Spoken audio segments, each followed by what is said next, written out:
е ред на сценката с облачето, природата, брезата, пчеличката, маргаритката. Необходимо ли е му? Да. Готови ли сме вече? Можете да започвате. Заповядайте.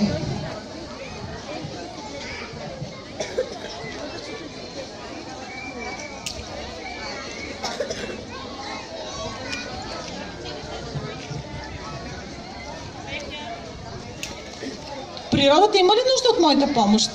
Да. Да. Сега ще асистирам на природата и започваме. Думата е твоя. Аз съм чудната природа и само и всички цветове. В един безкрайен кръговрат се намира този чуден свят.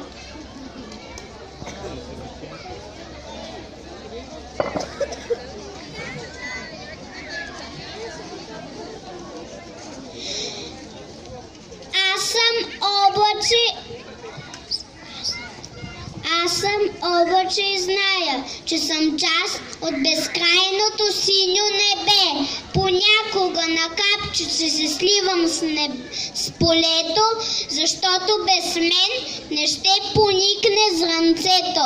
Цветята няма да са тъй прекрасни, за да радват всички пчелички и тревички.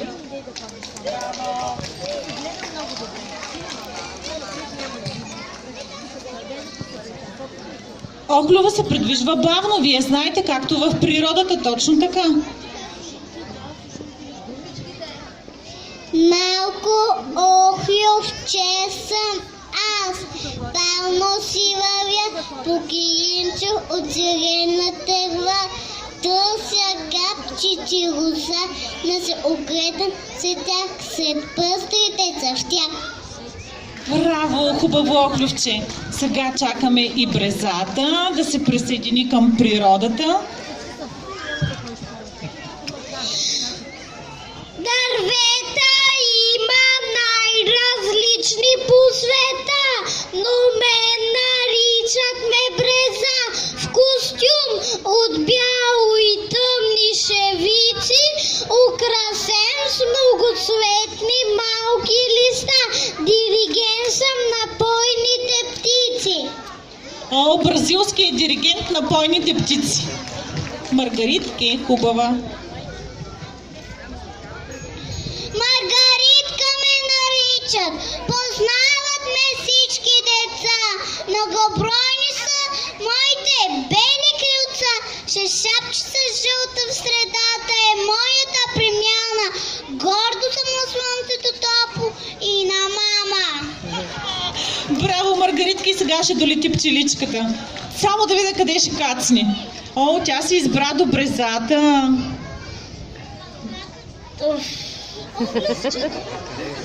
Клювчето? Нека да полети малко.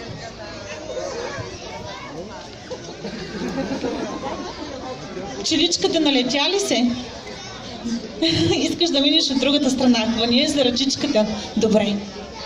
Когато топлото утро ми събуди и попита с нежен глас гората, защо в кошера самичка е малката пчеличка, тогава отговарям, щом първи лъч ме погали, започва деня, много работа ме чака, а полето с многобройните цветя е украсива цялата земя.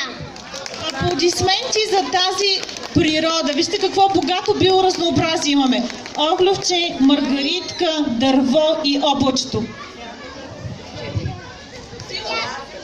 Всяко дърво, пчеличка, цвете, тревичка е важна част от този чуден свят. Пазете природата, ние сме животът и солта.